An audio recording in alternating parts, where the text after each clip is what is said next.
CM DCM breakfast meeting ಆರಂಭವಾಗಿದೆ. 1-to-1 ಚರ್ಚೆಯನ್ನು ನಡೆಸ್ತಾ ಇದ್ದಾರೆ. ಕಾವೇರಿಯಲ್ಲಿ ಪವರ್ ಶೇರಿಂಗ್ ವಿಷಯವಾಗಿ ಕಾವೇರಿದ ಚರ್ಚೆ ನಡೀತಾ ಇದೆ.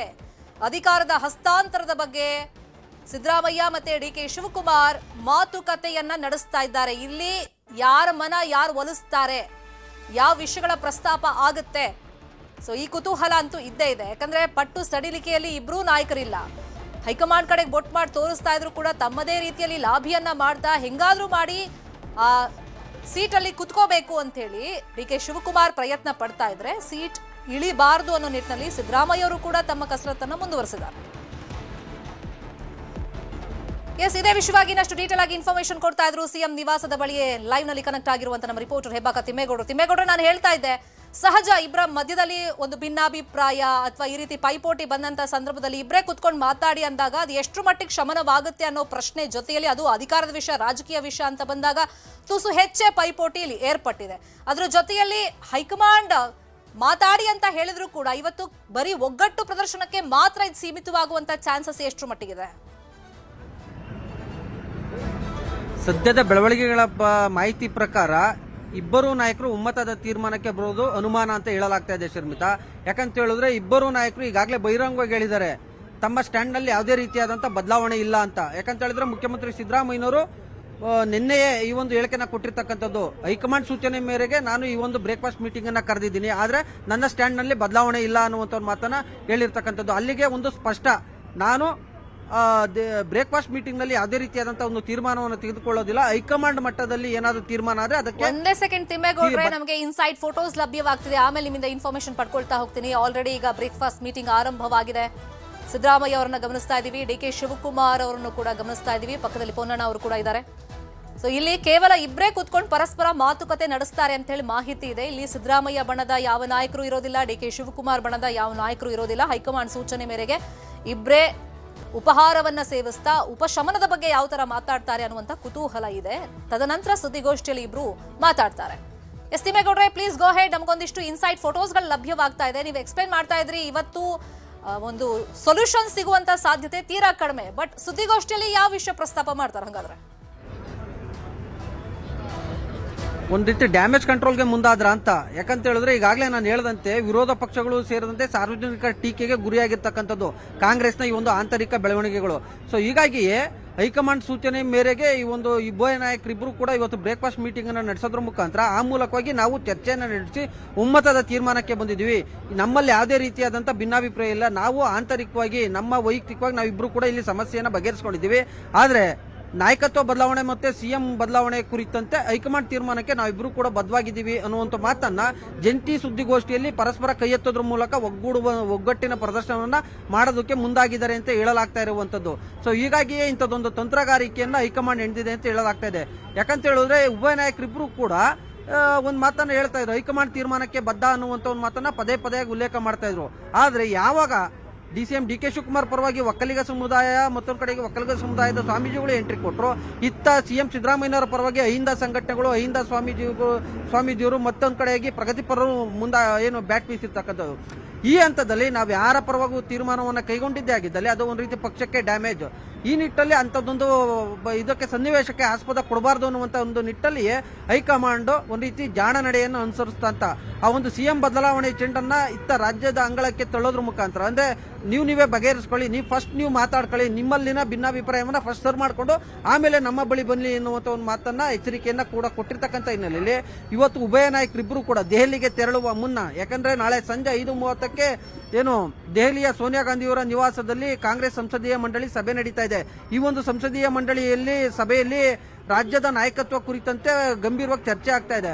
ಈ ಸಂದರ್ಭದಲ್ಲಿ ಅದಕ್ಕೂ ಮುನ್ನ ಉಭಯ ನಾಯಕರಿಬ್ರು ಕೂಡ ಒಗ್ಗಟ್ಟು ಪ್ರದರ್ಶನ ಮಾಡೋದ್ರ ಮುಖಾಂತರ ನೋಡಿ ನೀವಿಬ್ರು ಕೂಡ ಒಗ್ಗಟ್ಟಾಗಿದ್ದೀರಾ, ಆದ್ರೆ ನಾವು ತೆಗೆದುಕೊಳ್ಳುವಂತ ಒಂದು ತೀರ್ಮಾನಕ್ಕೆ ನೀವಿಬ್ರು ಕೂಡ ಬದ್ಧವಾಗಿರ್ಬೇಕು ಅನ್ನುವಂತ ಒಂದು ಮೆಸೇಜ್ ಅನ್ನ ಪಾಸ್ ಮಾಡೋದಕ್ಕೆ ಹೈಕಮಾಂಡ್ ಇಂಥದ್ದೊಂದು ನಿರ್ಧಾರವನ್ನ ಕೈಗೊಳ್ತಾ ಇಂಥದ್ದೊಂದು ಸೂಚನೆ ಕೊಡ್ತಾ ಅನ್ನುವಂಥದ್ದು ಕೂಡ ಇಲ್ಲಿ ಸ್ಪಷ್ಟವಾಗಿ ಕಂಡು ಬರ್ತಾ ಇದೆ. ಯಾಕಂತ ಹೇಳಿದ್ರೆ ಇವತ್ತು ಸಿಎಂ ಸಿದ್ದರಾಮಯ್ಯ ಮತ್ತೆ ಡಿಸಿಎಂ ಡಿಕೆ ಶಿವಕುಮಾರ್ ಇಬ್ಬರೇ ಉಪಹಾರ ಕೂಟದಲ್ಲಿ ಭಾಗಿಯಾಗ್ತಾರೆ, ಅಂದ್ರೆ ಬ್ರೇಕ್ಫಾಸ್ಟ್ ಮೀಟಿಂಗ್ ಅನ್ನ ಮಾಡ್ತಾರೆ ಅನ್ನುವಂಥ ಒಂದು ಮಾಹಿತಿ ಲಭ್ಯ ಆಗಿತ್ತು. ಆದ್ರೆ ಯಾವಾಗ ಸಿಎಂ ಕಾನೂನು ಸಲಹೆಗಾರ ಪೊನ್ನಣ್ಣ ಮತ್ತೆ ಬೇರೆ ಬೇರೆಯವರು ಕೂಡ ಜಾಯಿನ್ ಆಗಿರ್ತಕ್ಕಂಥ ಹಿನ್ನೆಲೆಯಲ್ಲಿ ಸಹಜವಾಗಿ ಇದೊಂದು ರೀತಿ ಮಾಧ್ಯಮಗಳ ಮುಂದೆ ಒಗ್ಗಟ್ಟು ಪ್ರದರ್ಶನಕ್ಕೆ ಏನಾದರೂ ಸೂಚನೆ ಕೊಡ್ತಾ ಅಂಥದ್ದೊಂದು ತಂತ್ರಗಾರಿಕೆಯನ್ನ ಉಭಯ ನಾಯಕರು ಅನುಸರಿಸಿದ್ರ ಅನ್ನುವಂಥದ್ದು ಇಲ್ಲಿ ಕಂಡು ಬರ್ತಾ ಇರುವಂತದ್ದು. ಶರ್ಮಿತಾ, ತಿಮ್ಮೇಗೌಡ್ರೆ, ಇಷ್ಟ ದಿನ ನಾವು ನೋಡ್ತಾ ಇದ್ವಿ ಅಂದ್ರೆ ತಮ್ಮ ಆಪ್ತರನ್ನ ಕಳಿಸಿ ತಮ್ಮ ಪರವಾಗಿ ಲಾಭಿ ಮಾಡುವಂತ ಪ್ರಯತ್ನಗಳನ್ನ ಮಾಡ್ತಾ ಇದ್ರು. ಅದಕ್ಕೆ ಪ್ರತಿತಂತ್ರವನ್ನ ಸಿಎಂ ಬಣ ಕೂಡ ಹೆಣಿತಾ ಇತ್ತು. ಬಟ್ ಡಿ ಕೆ ಶಿವಕುಮಾರ್ ಅವ್ರಿಗೆ ಅವರು ಎಪ್ಸಿರುವಂತ ಕೂಗಿಗೆ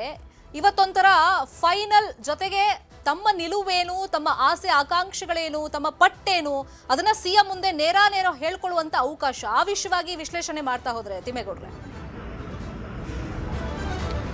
ಅವಕಾಶಗಳು ಇದಾವೆ. ಸಿಎಂ ಜೊತೆ ಬ್ರೇಕ್ಫಾಸ್ಟ್ ಮೀಟಿಂಗ್ ಬಳಿಕ ಸಿಎಂ ಅವರ ನಿವಾಸದಲ್ಲಿ ಪ್ರತ್ಯೇಕ ಕೊಠಡಿಯಲ್ಲಿ ಏನಾದರೂ ಉಭಯ ನಾಯಕರಿಬ್ರು ಕೂಡ ಕುಳಿತುಕೊಂಡು ನಾವು ಪರಸ್ಪರವಾಗಿ ಹೊಂದಾಣಿಕೆಯಿಂದ ಹೋಗೋಣ ಅನ್ನುವಂಥ ಒಂದು ನಿರ್ಧಾರಕ್ಕೆ ಬಂದರೆ ರಾಜ್ಯ ನಾಯಕರ ಇವತ್ತೇ ಒಂದು ಫೈನಲ್ ಡಿಸಿಷನ್ ಆಗುವಂಥ ಒಂದು ಸಾಧ್ಯತೆಗಳಿದ್ದಾವೆ. ಆದರೆ ಸದ್ಯಕ್ಕಿದ ಬೆಳವಣಿಗೆಗಳನ್ನ ನೋಡ್ತಾ ಹೋದ್ರೆ ಎಲ್ಲೊಂದು ಕಡೆಗೆ ಉಭಯ ನಾಯಕರಿಬ್ರು ಕೂಡ ತಮ್ಮ ಪಟ್ಟನ್ನ ಸಡಿಲಿಕೆ ಮಾಡೋದು ಅನುಮಾನ ಅಂತ ಹೇಳಲಾಗ್ತಾ ಇರ್ತಕ್ಕಂಥದ್ದು. ಬಹಿರಂಗವಾಗಿ ಉಭಯ ನಾಯಕರಿಬ್ರು ಕೂಡ ಹೇಳಿದ್ದಾರೆ, ನಮ್ಮ ಸ್ಟ್ಯಾಂಡಲ್ಲಿ ಯಾವುದೇ ರೀತಿಯಾದಂಥ ಬದಲಾವಣೆ ಇಲ್ಲ ಅಂತ. ಯಾಕಂತ ಹೇಳಿದ್ರೆ ಈಗಾಗಲೇ ಉಭಯ ನಾಯಕರಿಬ್ರು ಕೂಡ ತಮ್ಮದೇ ಆದಂಥ ರಾಜಕೀಯ ದಾಳಗಳನ್ನ, ತಂತ್ರಗಾರಿಕೆಯನ್ನ ಅನುಸರಿಸ್ತಾ ಇದ್ದಾರೆ.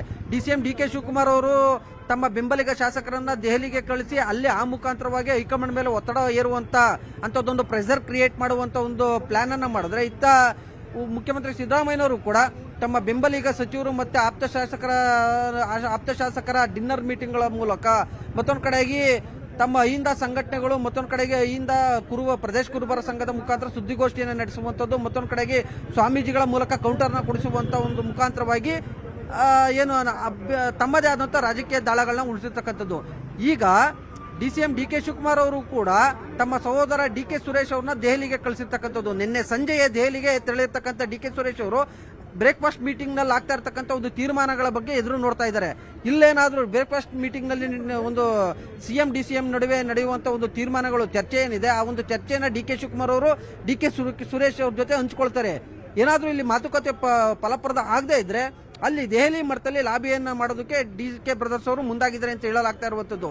ಡಿ ಕೆ ಸುರೇಶ್ ಅವರು ಹೈಕಮಾಂಡ್ ನಾಯಕರ ಭೇಟಿಗೆ ಏನಾದರೂ ಸಮಯಾವಕಾಶವನ್ನ ಕೋರಿದ್ದೆ, ಅಲ್ಲಿ ಸಮಯವನ್ನು ನಿಗದಿಯಾಗಿ ಡಿ ಕೆ ಶಿವಕುಮಾರ್ ಅವರಿಗೆ ದೂರವಾಣಿ ಕರೆ ಮಾಡಿದ್ರೆ ಅವ್ರು ಇಮಿಡಿಯೇಟ್ ದೆಹಲಿಗೆ ಹೋಗೋದಕ್ಕೂ ಕೂಡ ಡಿ ಕೆ ಶಿವಕುಮಾರ್ ಅವರು ಪ್ಲಾನ್ ಅನ್ನು ಮಾಡ್ಕೊಂಡಿದ್ದಾರೆ ಅಂತ ಹೇಳಲಾಗ್ತಾ ಇರುವಂತದ್ದು.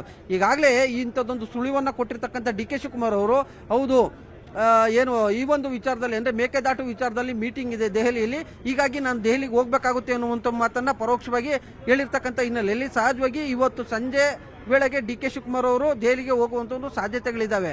ಮತ್ತೊಂದು ಕಡೆಯಾಗಿ ಇವತ್ತಿನ ಈ ಒಂದು ಮೀಟಿಂಗ್ ನಲ್ಲಿ ಡಿ ಕೆ ಶಿವಕುಮಾರ್ ಅವರ ವಾದವನ್ನ, ಡಿ ಕೆ ಶಿವಕುಮಾರ್ ಅವರ ಅಭಿಪ್ರಾಯವನ್ನು ಕೂಡ ಸಂಗ್ರಹ ಮಾಡುವಂತ ಸಿದ್ದರಾಮಯ್ಯನವರು ರಾಹುಲ್ ಗಾಂಧಿ ಅವರ ಆಪ್ತ ಎಐಸಿಸಿ ಪ್ರಧಾನ ಕಾರ್ಯದರ್ಶಿ ಕೆ ಸಿ ವೇಣುಗೋಪಾಲ್ ಅವರಿಗೆ ಕಾನ್ವೆ ಮಾಡ್ತಾರೆ, ಅಂದ್ರೆ ರವಾನೆ ಮಾಡ್ತಾರೆ ಡಿ ಕೆ ಶಿವಕುಮಾರ್ ಅವರ ಅಭಿಪ್ರಾಯವನ್ನ. ಯಾಕಂತ ಹೇಳಿದ್ರೆ ನಾನು ಯಾವುದೇ ಕಾರಣಕ್ಕೂ ಕೂಡ ನಾಯಕತ್ವವನ್ನು ಬಿಟ್ಕೊಡೋದಿಲ್ಲ ಅನ್ನುವಂಥ ಒಂದು ಪರೋಕ್ಷವಾದಂಥ ಒಂದು ಸಂದೇಶವನ್ನು ಈಗಾಗಲೇ ಹೈಕಮಾಂಡ್ ನಾಯಕರಿಗೆ ರವಾನೆ ಮಾಡಿರ್ತಕ್ಕಂಥ ಹಿನ್ನೆಲೆಯಲ್ಲಿ ಇದು ಮೇಲ್ನೋಟಕ್ಕೆ ಹೈಕಮಾಂಡ್ ತೀರ್ಮಾನಕ್ಕೆ ಬದ್ಧ ಅನ್ನುವಂಥ ಒಂದು ಮಾತನ್ನ ಸಹಜವಾಗಿ ಉಭಯ ನಾಯಕರಿಬ್ಬರು ಕೂಡ ಒಗ್ಗಟ್ಟಿನ ಪ್ರದರ್ಶನವನ್ನು ಮಾಡ್ತಾ ಇದ್ದಾರೆ. ಆದರೆ ಹೈಕಮಾಂಡು ಕೂಡ ಅಷ್ಟೇ ಪ್ರಮಾಣದಲ್ಲಿ ಎಚ್ಚರಿಕೆ ಹೆಜ್ಜೆಯನ್ನು ಕೂಡ ಇಟ್ಟಿರ್ತಕ್ಕಂಥದ್ದು. ಪಕ್ಷಕ್ಕೆ ಯಾವುದೇ ರೀತಿಯಾದಂಥ ಡ್ಯಾಮೇಜ್ ಆಗಬಾರ್ದು, ನಮ್ಮಿಂದ ಒಂದು ಸಮುದಾಯಕ್ಕೆ ಅನ್ಯಾಯ ಆಯಿತು ಅನ್ನುವಂಥ ಒಂದು ಸಂದೇಶ ರವಾನೆ ಆಗಬಾರ್ದು. ಹೀಗಾಗಿ ಉಭಯ ನಾಯಕರಿಬ್ಬರನ್ನೂ ಕೂಡ ಒಂದು ರೀತಿ ಸಂಭಾಳಿಸುವಂತ, ಅಂದ್ರೆ ಏನು ಮ್ಯಾನೇಜ್ ಮಾಡುವಂತ ಒಂದು ತಂತ್ರಗಾರಿಕೆಯಲ್ಲಿ ಹೈಕಮಾಂಡ್ ಇದ್ದಂತೆ ಕಾಣಿಸ್ತಾ ಇದೆ. ಹೀಗಾಗಿಯೇ ಆ ಎಲ್ಲಾ ಬೆಳವಣಿಗೆಗೆ ಪೂರಕವಾಗಿ ಇವತ್ತಿನ ಒಂದು ಬ್ರೇಕ್ಫಾಸ್ಟ್ ಮೀಟಿಂಗ್ ಸಾಕ್ಷೀಕರಿಸುವಂತದ್ದು. ಫಾಲೋ ಅಪ್ ಮಾಡೋಣ ಸುದ್ದಿಯನ್ನ. ಥ್ಯಾಂಕ್ ಯು ಸೋ ಮಚ್ ತಿಮ್ಮೇಗೌಡ್ರೆ. ಈ ಕ್ಷಣದ